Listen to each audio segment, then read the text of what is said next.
Bienvenue sur apprendre-la-vidéo.fr. Quelle configuration informatique pour le montage vidéo ? Après avoir acquis sa caméra, choisi son logiciel de montage vidéo, on a rapidement envie d'exporter ce qu'on a filmé sur son PC optimisé pour le montage vidéo. Alors de quelle puissance ai-je besoin ? Quelle taille de disque dur ? Quelle carte graphique ? Dois-je m'orienter vers un PC fixe, un PC portable ou vers un Mac ? En bref, de quel ordinateur ai-je besoin pour mon montage vidéo ? Je vais tenter de vous orienter sur ces questions selon vos besoins et votre budget. Configuration PC ou Mac ? Personnellement, je monte mes vidéos sur PC depuis longtemps. Alors sur ce point, je dirais que ça dépend aussi de votre budget. Un Mac coûte environ le double d'un PC Windows pour une configuration matérielle équivalente. Mais aussi et surtout pour une optimisation logicielle matérielle totalement différente. En 2020, je me suis intéressé de plus près aux ordinateurs Macintosh, surtout depuis la sortie de la puce M1.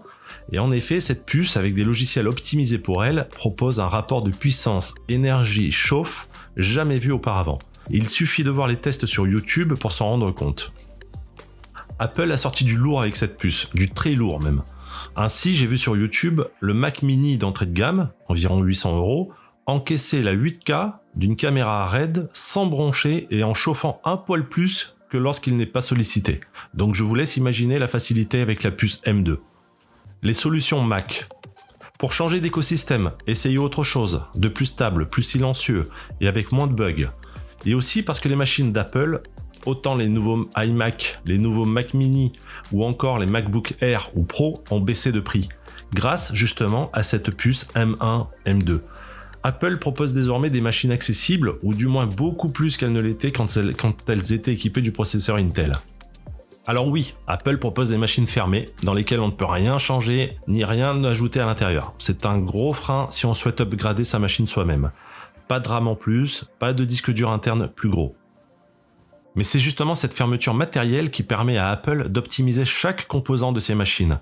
C'est pourquoi si on veut rajouter un disque dur, il faudra en rajouter un externe, SSD en USB-C, sur un des trop rares branchements dont disposent les iMac ou MacBook. Mais derrière ces inconvénients, il y a un système stable, fiable, rapide, qui ne chauffe pas, silencieux et optimisé aux petits oignons. Surtout pour le montage vidéo, la MAO, donc entre parenthèses musique assistée par ordinateur, ou le traitement photo. Ainsi, quand je vois les utilisateurs de Mac qui mettent à jour leur machine au bout de 6 ans minimum et qui ne veulent pas quitter cette marque, cela me fait hésiter à changer de crèmerie. Alors si la marque à la pomme vous fait les yeux doux, voici les modèles M1, entre parenthèses Pro, Max et Ultra, que j'ai retenus qui conviendront au montage 4K et même plus encore. Les modèles avec 16 Go de RAM vieilliront mieux. Concernant le PC pour le montage vidéo, il y a deux solutions. Acheter un PC optimisé montage vidéo, tour ou portable. Je monte moi-même mes configurations informatiques depuis plusieurs années, mais je ne veux pas utiliser des termes trop techniques ou pompants pour la plupart des vidéastes. Ainsi, pour un PC tout monté, l'idéal est de trouver une configuration confortable pour le montage comme celle-ci, un processeur Hexa-core, Intel i5 ou AMD Ryzen 5, ou octa-core, i7 ou Ryzen 7. 8 Go de RAM minimum, un disque dur de 500 Go ou 1 Tera pour le stockage des vidéos, donc si vous prenez un disque dur mécanique, 7200 tours minimum, un disque dur SSD pour le système et les logiciels, pas obligatoire mais vivement conseillé et les prix deviennent accessibles, et une carte graphique dédiée avec 2 Go de mémoire minimum. Pour du montage vidéo UHD ou en 4K, de toute évidence il va falloir mettre la barre plus haut en termes de puissance, de capacité de stockage et ainsi de vitesse d'accès. Un processeur octa-core, donc 8 cœurs, ou dodéca-core, 12 cœurs, Intel i7, Ryzen 7 ou i9, Ryzen 9. 16 Go de RAM minimum, 32 c'est mieux, 64 c'est top, mais sans doute pas exploité. Un disque dur SSD ou NVMe minimum de 500 Go, 1 Tera ou plus c'est mieux pour les stockages de vidéos. On oublie les disques mécaniques, même à 7200 tours minute. Un SSD ou un NVMe 256 ou 500 Go pour le système et les logiciels, et une carte graphique dédiée avec 4 Go de mémoire minimum. En revanche, sachez que pour moins de 500 €, vous aurez en général un processeur i3 ou équivalent, ce qui n'est pas conseillé pour du montage vidéo fluide et rapide. Avant tout, un détail important que je souhaite souligner, c'est l'ordre d'importance d'utilisation des composants. On peut souvent lire sur certains forums qu'une config gamer suffit pour faire du montage vidéo. En fait, c'est plus subtil que ça. Je m'en suis aperçu depuis des années que je monte des vidéos et que je choisis mes composants. Et là, je vous ai listé dans l'ordre un tableau pour illustrer ce que je dis. Pour illustrer ça, pour du gaming, la carte graphique est utilisée en premier, ensuite le processeur et ensuite la mémoire vive. Pour du montage vidéo, c'est le processeur, la mémoire vive en deuxième et la carte graphique en troisième. C'est pourquoi un jeu vidéo récent a besoin d'une carte graphique très performante, d'un processeur correct qui viendra soutenir cette carte graphique et pas forcément d'énormément de RAM. C'est une question d'équilibre en quelque sorte. Alors que pour du montage vidéo, les logiciels de montage ne sollicitent pas les composants de la même façon. En effet, un montage vidéo sollicite davantage le processeur et la RAM, aussi lors de l'export, alors que la carte graphique n'est réellement sollicitée que lorsque des effets ou de la colorimétrie sont appliqués au rush. Donc en partant sur certaines configs gamer, il faudra faire attention à la quantité de RAM, selon si on veut monter en Full HD ou en 4K confortablement. Alors là, je vous ai mis la preuve en image sur Premiere Pro. La carte graphique est très peu sollicitée lors de l'encodage, donc l'export de la vidéo 4K, mais regardez le processeur et la RAM, et même chose lors d'un rendu de la timeline.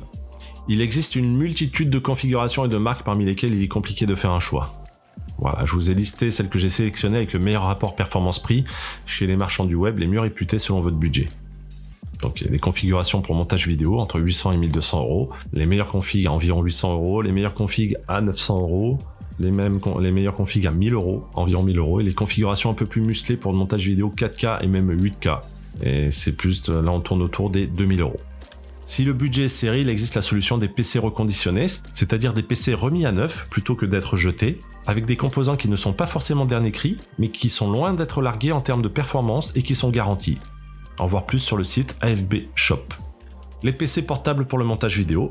Les composants informatiques chauffent beaucoup lorsqu'ils sont sollicités. Dans ce cas, l'intérêt de choisir une config gamer en portable est qu'ils sont nettement mieux refroidis que d'autres PC plus design, plus jolis, plus fins.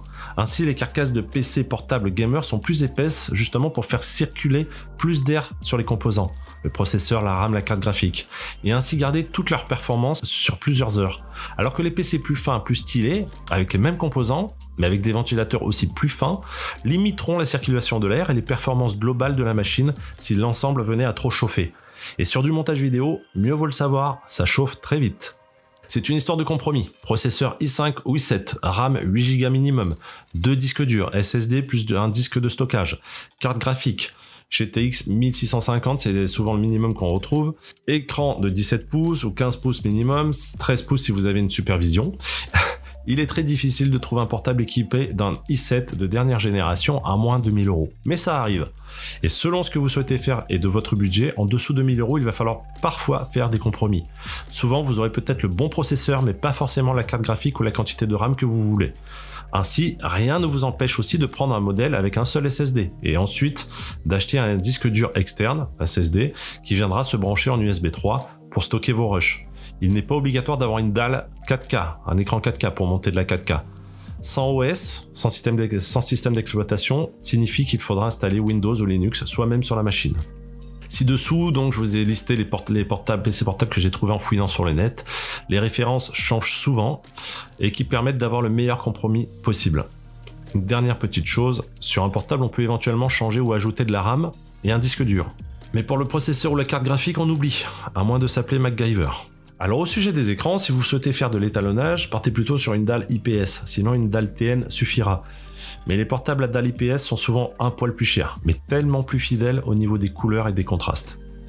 Le PC portable qu'on m'a volé, ne laissez jamais votre PC même caché dans votre voiture proche de la gare de Grenoble, était un HP Omen acheté en juin 2018, je montais des rushs HD et 4K lorsque je me déplaçais. Il encaissait la vidéo 4K à 60 fps sur Premiere Pro les doigts dans le nez quand il n'y avait pas trop d'étalonnage à faire. Je l'avais choisi pour son processeur puissant, un i7, sa RAM extensible jusque 32, je lui avais rajouté une barrette de 16Go pour être à 24Go, sa carte graphique GTX 1050 Ti avec 4Go de mémoire et son écran IPS 17 pouces, ainsi que son disque dur 1TB à 7200 tours. Si vous trouvez une équivalence qui colle à votre budget avec les composants de 2022-2023, il n'y a pas à hésiter. Ensuite vient la solution pour les personnes patientes, aux mains habiles, qui ont aimé jouer à Dr Maboul, acheter les composants et monter son PC soi-même pour avoir la configuration idéale et évolutive. Tout d'abord, je déconseille cette solution pour les débutants. En effet, vous risquez de vous retrouver coincé par des soucis de compatibilité que vous n'auriez même pas soupçonnés.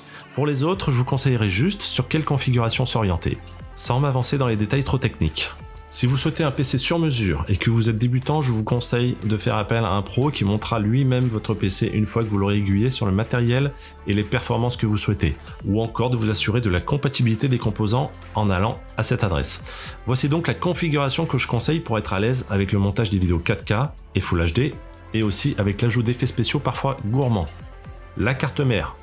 Une carte mère performante. Aussi, soyez vigilant au socket du processeur que vous souhaitez lui coller et également à la mémoire maxi qu'elle peut accueillir. Et au type de mémoire, DDR4 ou DDR5 par exemple, pour la faire évoluer. Le processeur, un processeur 4 cœurs, voire même 8 cœurs. Pour les marques, personnellement je suis équipé par la marque AMD depuis quelques années parce que je trouve que leurs processeurs vieillissent très bien. J'ai gardé longtemps mon FX 8350. Commençant à monter régulièrement des vidéos UHD ou 4K, je me suis équipé en 2018 d'un Ryzen 7 pour accélérer les rendus. Je l'ai choisi car il surclasse les processeurs Intel dans beaucoup de domaines à gamme équivalente et il gère super bien le multitâche. En 2023, le dernier modèle dans cette gamme mis sur le marché par AMD est le Ryzen 7 7700X, donc de la série 7000, sous architecture Zen 4. Le haut de gamme étant le Ryzen 9 7950X et ses 16 cœurs. Le processeur est sollicité lors de l'export de votre montage et aussi lors de la lecture dans la timeline. La mémoire vive, 8 Go de RAM minimum pour du montage vidéo Full HD, 16 Go pour de la 4K, 24 Go ou 32 Go si vous souhaitez être confortable et 64 Go si vous souhaitez avoir une config au top. La RAM est sollicitée lors de la lecture de votre montage dans la timeline et lors du rendu de votre vidéo. Certains rendus sollicitent environ 24 Go quand je regarde dans le gestionnaire des tâches. Le stockage système, un disque dur SSD de 256 Go minimum pour installer le système et les logiciels. Je conseille 500 Go. Les chargements sont impressionnants de rapidité et les prix des SSD deviennent de plus en plus accessibles. Et pourquoi ne pas prendre un SSD M2, voire même NVMe, pour encore plus de vitesse lors des transferts de gros fichiers. Pour de la 4K, je conseille fortement un SSD ou mieux un SSD NVMe si votre budget vous le permet, sinon le montage sera fastidieux. La norme NVMe permet des transferts encore plus rapides, idéal pour la 4K.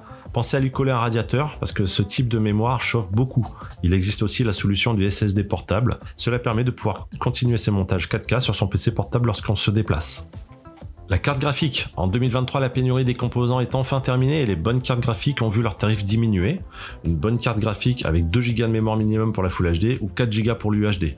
Et un bon processeur graphique. La carte graphique est sollicitée lorsqu'une prévisualisation est demandée dans la timeline. Lors de l'export du montage, elle donne un coup de pouce au processeur s'il y a des effets dans votre montage.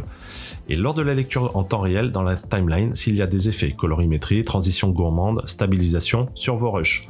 S'il n'y a pas d'effet, seul le processeur et la RAM sont sollicités. Elle accélère les effets ajoutés à vos rushs et est utile si vous faites de la 3D avec des logiciels comme 3D Max ou Maya par exemple. Il est donc inutile de s'équiper d'une RTX 3080 si vous ajoutez très peu d'effets dans vos montages. La mienne est une RX 580 de Saphir parce qu'il m'arrive de faire de la 3D et du motion design et je ne l'exploite que très rarement à 100%. Si je devais changer, je prendrais aujourd'hui la 6650 XT.